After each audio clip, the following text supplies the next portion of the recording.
Welcome back to the second and final episode of the short series, A Montana Climate Crisis.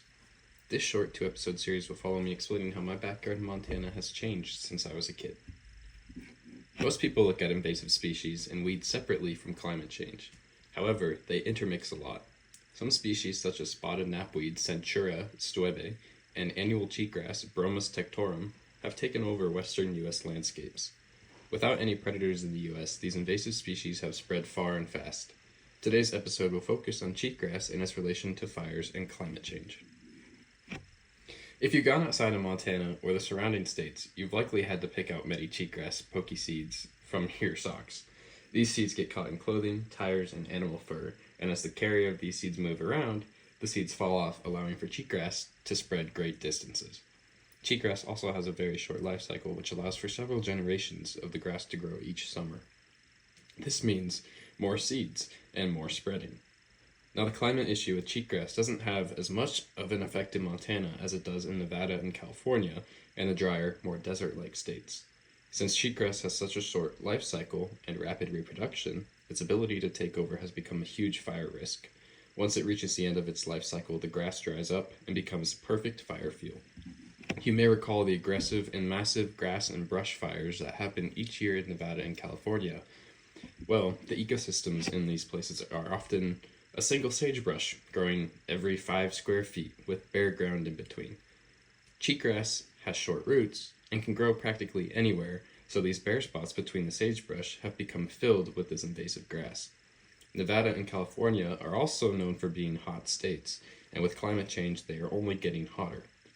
Due to this increasing heat, the cheatgrass life cycle shortens even more as the grass dries up faster. Once dry, it has become prime fire fuel. All it then takes is a spark, and then the whole grassland is engulfed in flames. Tying this into climate change, because we are experiencing an increase in drought and storms, as mentioned in the first episode, these lands are at huge risk for fire. It doesn't take much for a fire to start, and once it has blown through, there's a lot of bare land again. And guess what? Cheatgrass fills it back up. This allows for repeat fires that are destroying homes and altering the natural processes of these ecosystems.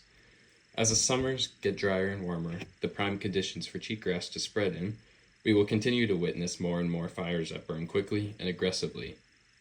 If there was no cheatgrass, the natural barrier between each sagebrush would act as a fire line, preventing the fire from spreading out of control and altering the ecosystem to a point of no return. Since this is a Montana podcast, the effects of cheatgrass are still relevant here, especially in eastern Montana and the places where sagebrush grows. In this episode, we got to blame humans for climate change, but as well as the introduction of invasive species that only makes the externalities of climate change so much worse. What can we do? Continue learning the facts about climate change and what you can do to help, but also learn about your local noxious and invasive weeds and how they alter environments around you, and if they have any correlation to climate change. I plan to work with Montana invasive species for a long part of my future, and hopefully I can help come up with a way to successfully prevent cheatgrass from spreading and making the fire seasons worse. That concludes the limited 2-part series of A Montana Climate Crisis. Thanks for tuning in. I hope you learned something and have become more climate aware. Now go see what you can do to make a difference in the world for the better. We need all the help we can get. Your host, Tyler Brett, signing off.